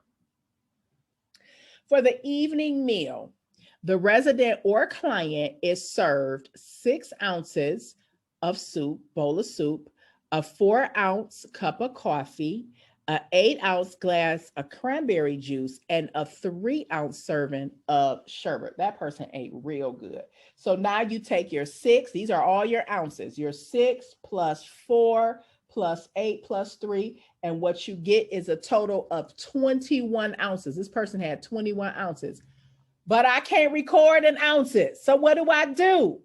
You're going to take that 21 and you're going to multiply it by your conversion right here by 30. So take your 21, multiply that by 30. This person has had a total of 630 mLs. 630 mLs. Okay. Not bad, not bad. Don't worry, because I have more. Okay. So let's do number 6. I'm going to pause the video. I'm going to give you a moment to figure it out. And then I'm going to come back with your answers. Let's do number 6. And let's do number 8. And then I'm going to leave you some for homework. Okay. And we'll pause the video and we will be right back.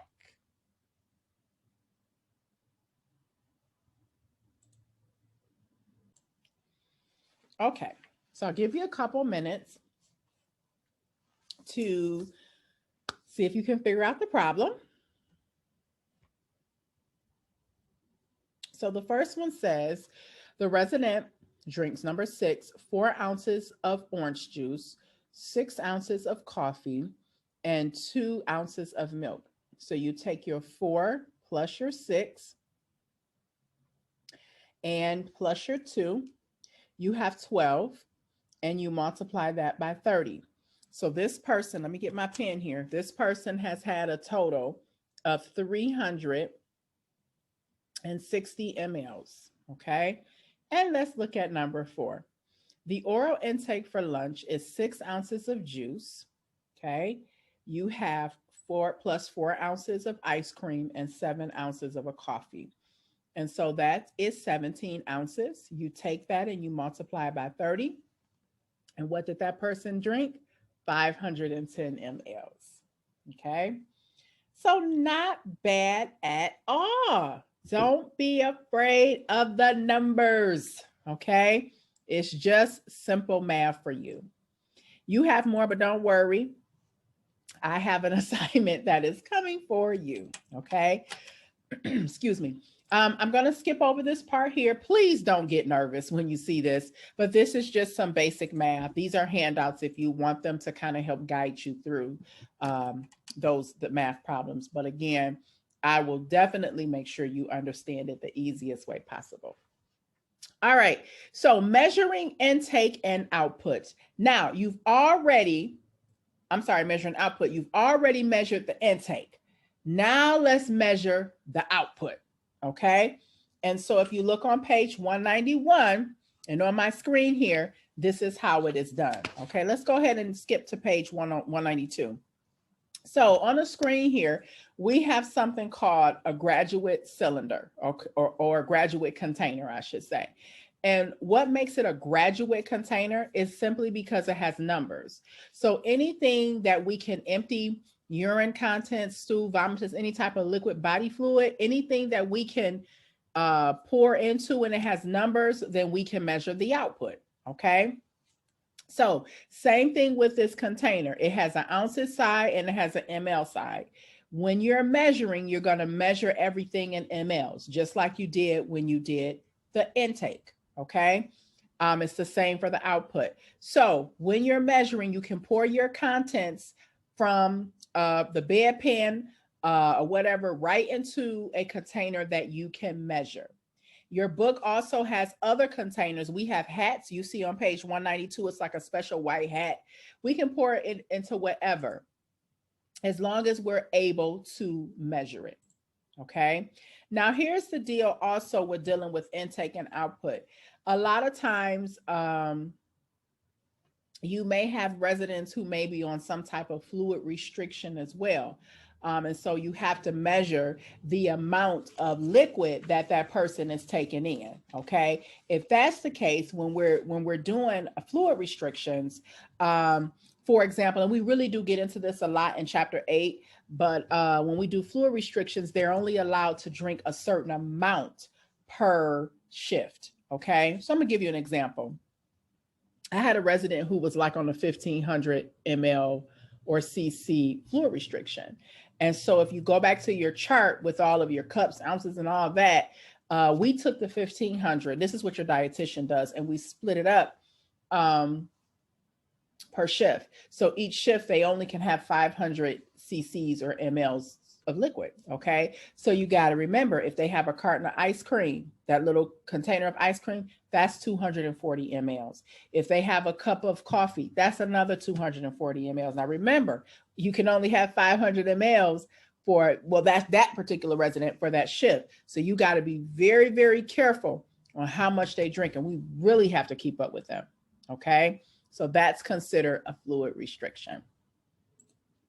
Any questions that you may have on fluids, intake and output? Again, we're going to get into this in class. Right in class, we're going to learn how to actually empty and measure. That is going to be one of your state board skills, and it's going to come up in 1 second in your book. All right. Another part of measuring is also collecting specimens. That's another job that you may have. Again, it's all a part of, it's all according, I should say, to your facility's policy. Let me say that. Okay. So page 192 says nursing assistants may need to collect a specimen from a resident. What is a specimen? A specimen is a sample that is used for analysis in order to try to make a diagnosis. Okay. Different types of specimens are used for different tests. So we have many different specimens out there. We can do a urine specimen, which means we're going to collect urine in a cup. We're going to analyze it. We're checking for infection. We're checking to see if bacteria grows in it. We can also do a stool specimen. That means we're going to collect stool in a cup. We're going to analyze it. We're looking for bacteria. We're looking for, again, parasites, infection. And we can also do a sputum specimen. We're taking sputum, which is mucus that's coughed up from the lungs, and we are analyzing it. We're looking for tuberculosis. We're looking for pneumonia, all those type of things. So that's a specimen. We're going to collect some of this body fluid. Your book kind of breaks off into the different types. Routine specimen can be collected when a person voids. What does voids mean? It simply means to urinate, and that's what you see right there on the screen. Okay. How do we collect a specimen? We can use a hat, not a hat on your head, but if you look on page 192, you see a white hat. Okay. That's a collection container that we can use. And I usually place it right in the toilet. I can show you all in class. And when my resident goes to the bathroom, it goes right into that hat. I can measure it too. I can pour it right into my specimen cup. Okay.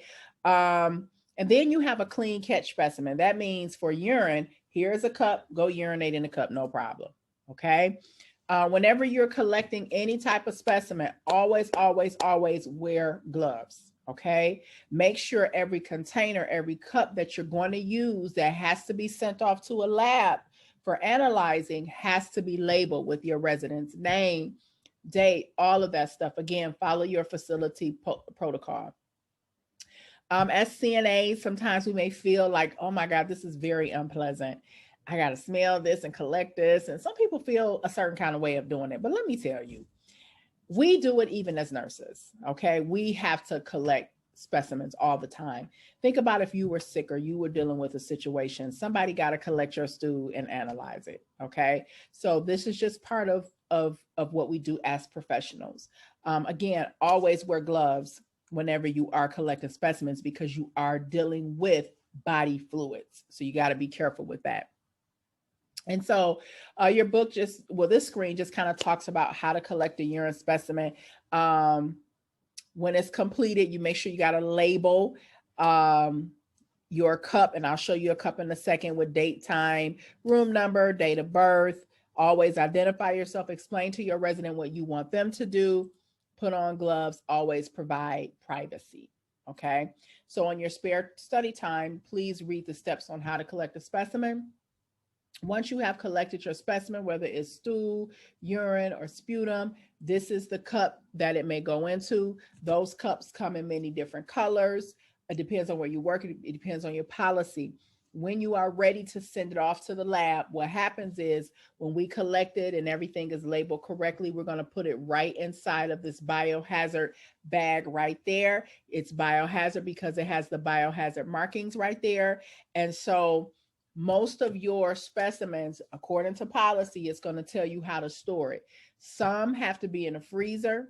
Some have to go in the refrigerator. Some we can leave sitting out. So it just depends on what the policy is with those specimens, okay? And yes, there is a special designated refrigerator strictly for specimens. We are not putting this in the same place where we put our food, okay? And I have to say that because some people may ask, okay? Another type of urine specimen we collect is something called a midstream clean catch. This takes some work, okay? This means that you're going to urinate that first stream, then stop it and then catch the next stream, and then a little bit, and then let the rest go into the toilet. Okay, so it takes some special instructions for that one. Again, you wear gloves. We're providing privacy. Always explain to your resident what they need to do. If your resident is unable to do this, we have ways by using catheters, which we'll talk about in a second, to kind of help collect some of that stuff. Okay. And then this is collecting a stool sample. How do we collect a stool sample? The person is probably going to go in the commode. We try to keep the urine and the stool separate. That takes work. The little white hat that I showed you was really awesome for doing that. Sometimes we have to use a stick. We're going to use a stick to scoop some of that stool up and put it right into a cup. Okay. Yes, this takes some work. Wear gloves, gown, whatever you need to wear according to facility protocol. Okay. Another type of a specimen we collect is a 24-hour urine specimen. That means we're collecting urine in a hat, cup, and a big old jug for 24 hours. The purpose of this is to really see how the person's kidneys are working. If you remember from chapter 4, your kidneys is what produces urine and helps eliminate fluid and creates fluid balance in your body. And so if it's not working, we'll be able to know within a 24-hour period based on how much urine you put out. Okay, so that's why we do that. Okay, and then here are some tips about how to collect a sputum specimen. Again, you can read this on your own time, but if you're collecting a sputum specimen, somebody probably got something going on in the lungs. So you definitely want to make sure that they are wearing a you are wearing a mask when you're doing this, because they're going to have to cough this up from the lungs. So you definitely want to make sure that they are wearing a mask for this particular, you are wearing a mask, I should say, for this particular procedure. We're testing for TB, we're testing for anything. So yes, you have to be protected with this. Okay. The best time to collect a sputum culture is going to be in the morning, because that's when your secretions are the most in your lungs, and we're able to get that up. If you ever notice, sometimes we're congested in the morning. Again, on your private study time, please take the time to read on how to collect those specimens. All right, page 196 here, we're going to talk about another thing that we're going to work with, and those are catheters, okay? Those are catheters. And so what is a catheter? A catheter is a thin tube inserted into the body that is used to drain fluids or inject fluids. A urinary catheter is used to drain urine from the bladder.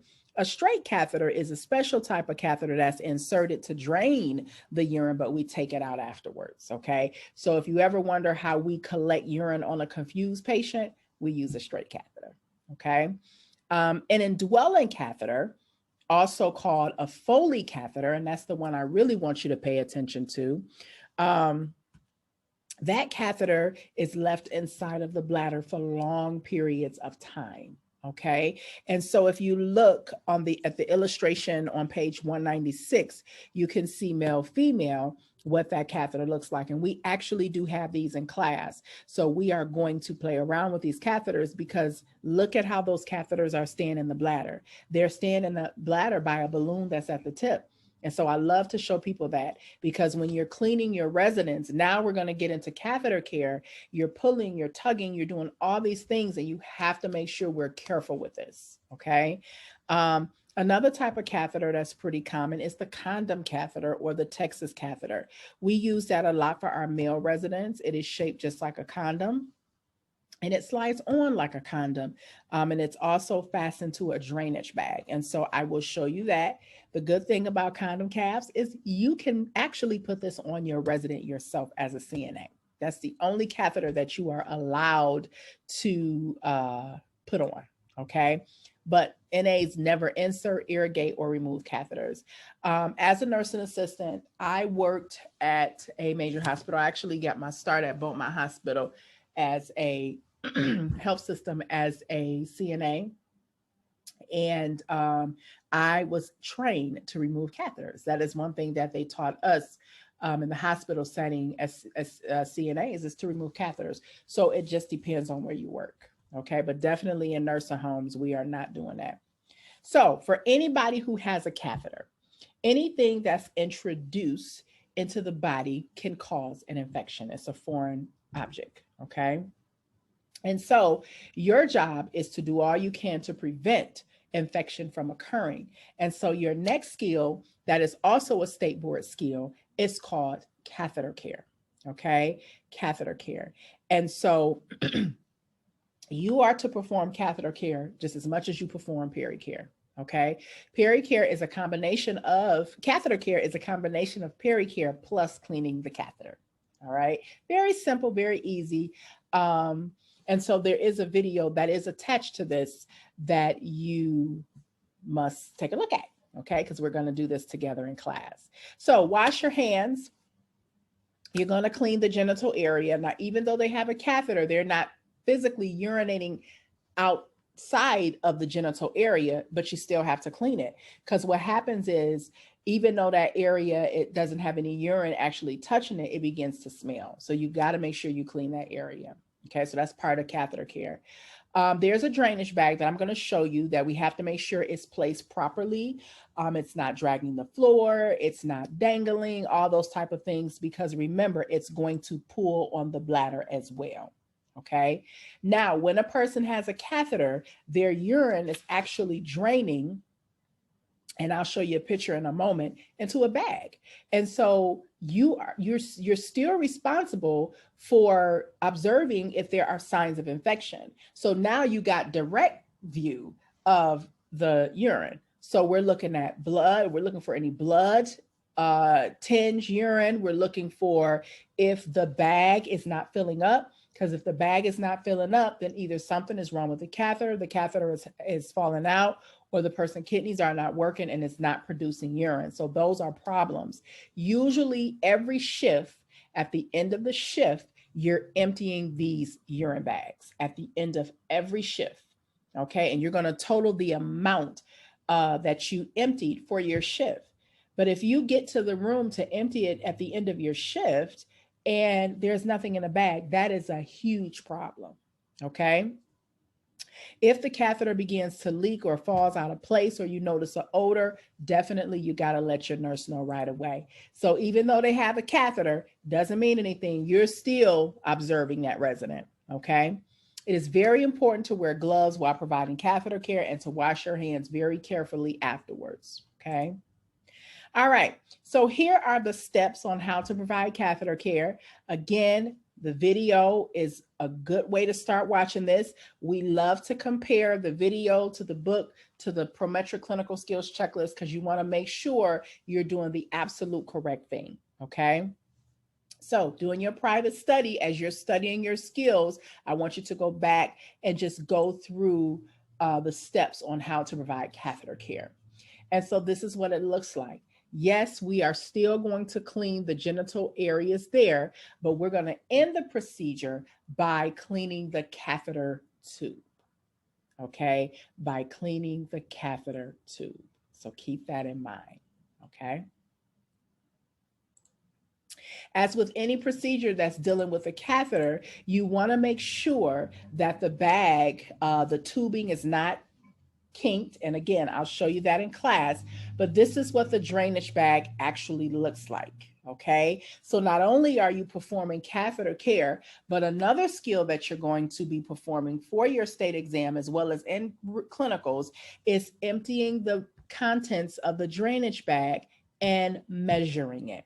So in this picture here, this person is actually emptying the drainage bag now. Okay, so notice she's got her measuring container. She has a barrier there. So this is something that we're doing on the floor because the bag is actually hanging on the bed.